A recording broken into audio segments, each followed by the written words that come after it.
Apakah jawaban wa iyyakum ketika ada yang mengucapkan jazakumullahu khairan ada dalilnya? Bolehkah kalau dijawab pula dengan ucapan jazakumullahu khairan? Kalau dalil secara nas, wallahu alam. Tapi yang dimaukan sekarang ini adalah membalas doa tadi dengan kebaikan yang setimpal. Ketika dia mengatakan mendoakan pada antum jazakumullahu khairan, semoga Allah membalas kebaikan untukmu. Kamu katakan wa iyyakum, artinya semoga Anda juga dapat yang sama. Bisa aja kamu katakan wa iyyakum jazakallahu khairan. Tidak ada masalah. Barakallahu fikum, kamu katakan wa fika barakallah. Tidak ada masalah. Wa iyyakum, tidak ada masalah. Intinya membalas kebaikan orang dengan kebaikan yang setimpal. Atau kamu katakan walaka bimithlih, semoga antum juga dapat yang semisal. Tidak ada masalah.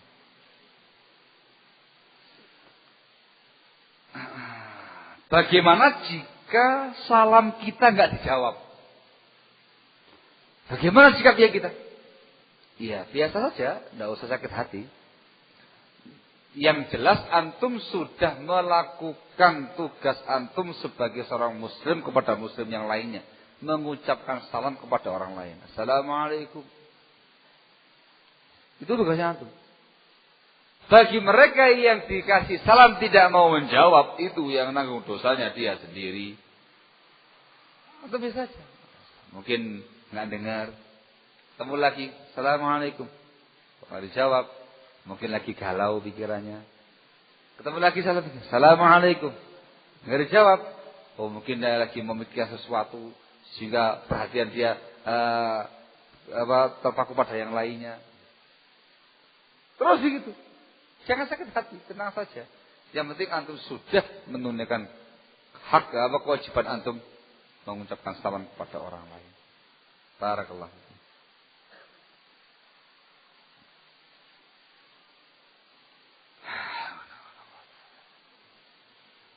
Tolong jelaskan perbedaan antara ahlus sunnah dan teroris.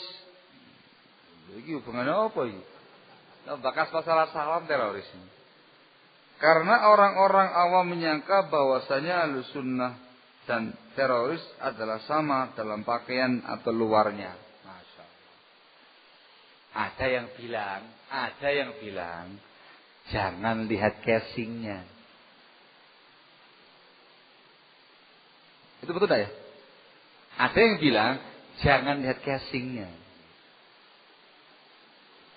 Mungkin secara penampilan zahir sama, tapi secara pemahaman berbeda.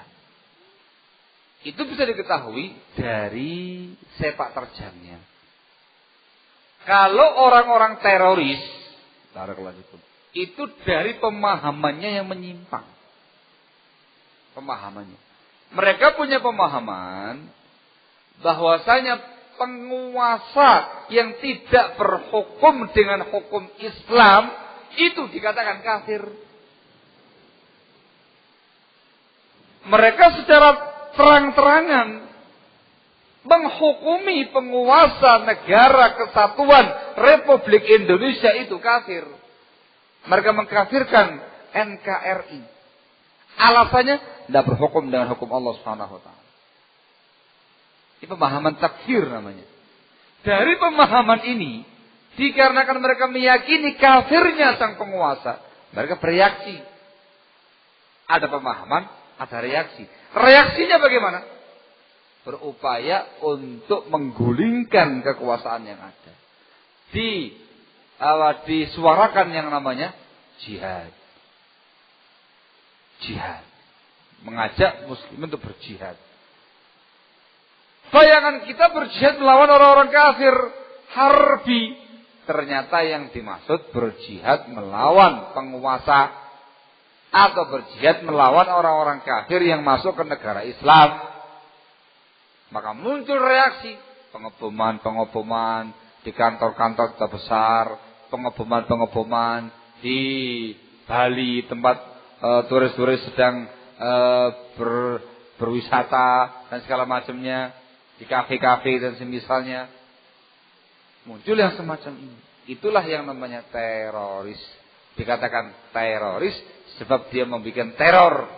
Dia mengganggu keamanan, dia mengganggu ketenangan, yang membuat jiwa melayang, yang menciptakan suasana chaos dan semisalnya.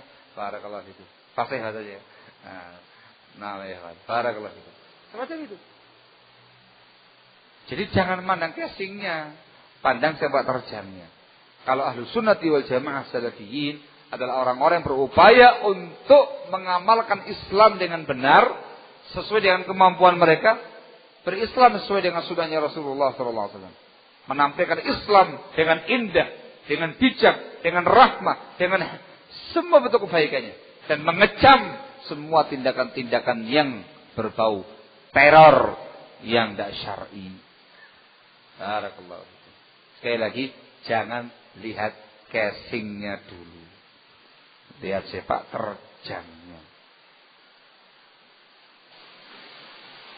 Allah, Masya Allah. Suasana kayak gini ini yang paling kena apa ya, Pak? Apa yang paling kena ini?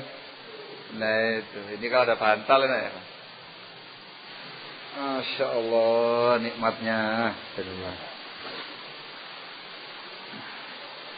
Yes, cukup. Jam berapa itu? 2:30. Sudah kan? 2:30 kan?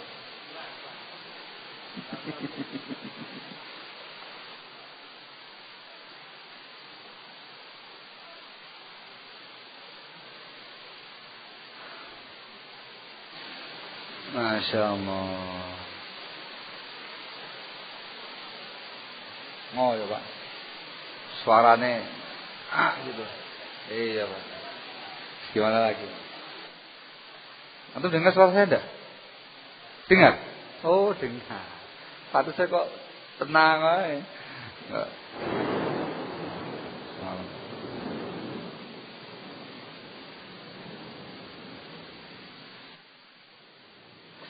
Tentang tata cara berpakaian. Terakhir ya. Bagaimana hukum seorang muslim yang tidak memakai baju sebagaimana masyarakat muslim tempatnya? Islam muslim Indonesia biasa pakai kemeja dan sarung. Tapi dia pakai baju Arab. Apakah ini termasuk pakaian kemasyhuran? Masya Allah. Bagus pertanyaannya. Saya jelaskan. Karena bina'azakumullah, Islam di dalam bab berpakaian itu memberi sebuah kelonggaran yang selonggar-longgarnya, yang seluas-luasnya. Selama tidak ada pelanggaran syariat. Kaidahnya, al-aslu fil malbusat al-hil hatta ya'tiya dalilun ala hurmatih. Hukum asal yang namanya pakaian semuanya halal, semuanya boleh. Selama tidak ada dalil yang mengatakan haram. Antum mau pakai warna putih, warna hijau, warna kuning, warna krim, warna biru dongker, biru laut, biru telur, biru apa. Tidak ada masalah. Mau menggunakan pakaian kain tisu, kain katun, kain grill, kain apa begitu. Mau kain karung juga enggak ada masalah ya, Pak. Semuanya enggak ada masalah, semuanya boleh. Semuanya boleh. Paham ya? Dengan potongan apapun juga diperbolehkan. Itu hukum asal. Namun di sana ada pakaian-pakaian yang dicintai dan disukai oleh Rasulullah SAW. Yang menunjukkan apa? Bukan semata-mata kebolehan, tapi sudah mencapai tingkatan yang dianjurkan. Di antaranya, Rasulullah SAW menganjurkan kita berpakaian warna putih. Beliau mengatakan dalam sabdanya, ilbasu min thiyabikumul bayad, fa innaha min khairi thiyabikum, wa kafinu fiha mautakum. hendaklah kalian menggunakan pakaian kamu yang warna putih. Itu termasuk pakaian yang terbaik. Dan kafanilah orang-orang mati kalian dengan warna putih. Apa berarti gak boleh sarung putih? Boleh. Semuanya boleh. Tapi yang lebih disukai Rasul, yang dianjurkan Rasul warna putih. Semua warna boleh. Tapi yang afdal putih. Macam ini. Paham ya? Kemudian barakallahu fikum. Rasulullah SAW dari semua potongan-potongan yang ada ini, beliau lebih mencintai pakaian gamis. Dari Ummu Salamah radhiyallahu anha, beliau menyebutkan kana Nabi sallallahu alaihi wa kana ahabba thiyab ila Nabi sallallahu alaihi wa alihi wasallam al-qamis. Rawahu Abu Dawud bi isnad sahih. Katanya Ummu Salamah radhiyallahu anha, istrinya beliau, pakaian yang paling disukai Rasul itu gamis. Yang namanya gamis, ya gamis panjang yang kita katakan jubah ini. Ada gamis. Ya, orang Yaman mengatakan thawb. Ada thawb. Dikarenakan saking masyhurnya gamis, thawb. Ada thawb. Artinya apa? Semuanya boleh. Atau mau menggunakan kemeja, silakan. Mau menggunakan hem, ya bodoh baik. Atau mau menggunakan baju koko, baju takwa, silakan. Mau bikin potongan sendiri,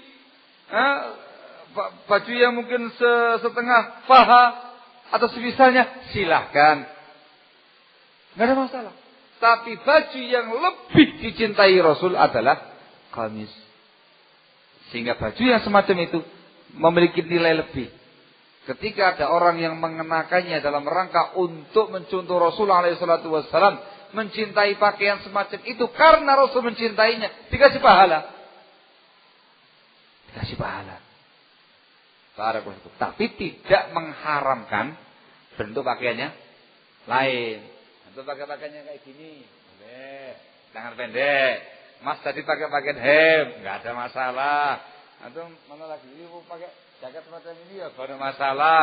Antum yang pakai baju model Maroko gitu ya gak ada masalah. Bapak yang menggunakan baju batik begitu tidak ada masalah. Tidak ada masalah. Tapi yang menggunakan pakaian thawb semacam ini lebih afdal karena Rasul lebih mencintainya. Tadi paham ini?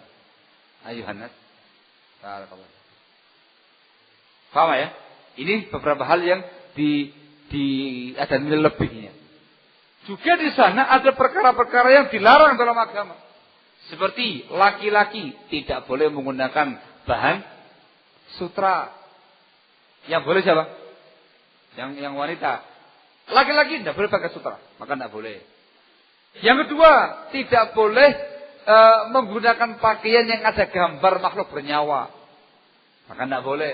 Yang ketiga, tidak boleh menggunakan pakaian mu'asfar. Pakaian mu'asfar itu pakaian yang dicelup dengan bahan nabati namanya usfur yang menghasilkan warna kuning oranye. Tidak boleh. Di antara alasannya itu pakaian perempuan dan pakaiannya ahli kitab. Tidak boleh dikarenakan menyerupai ahli kitab non-muslim. Maka jangan. Sudah paham ya? Yang semacam itu ditinggalkan. Selain yang dilarang dalam agama, silakan. Bebas. Bebas. Antum mau menggunakan peci putih, monggo. Antum mau menggunakan peci berwarna, silahkan. Yang warna hitam, monggo. Yang pakai songkok nasional, nggak ada masalah. Dikarenakan nggak ada larangan. Dikasih kebebasan dalam berpakaian. Barakallahu. Ini yang harus camkan baik-baik. Paham ya? Jadi ketika ada, misalkan kita bermasyarakat, masyarakat tidak menggunakan pakaian jubah semacam ini, ya nggak ada masalah. Jangan dipermasalahkan. Ketika ada seseorang yang menggunakan pakaian jubah semacam ini, ya juga begitu, jangan dipermasalahkan. Justru dipuji. Masya Allah. Berarti mas ini bisa mengamalkan pakaian yang disukai oleh Rasulullah alaihi salatu wassalam. Gitu. Sudah paham ya?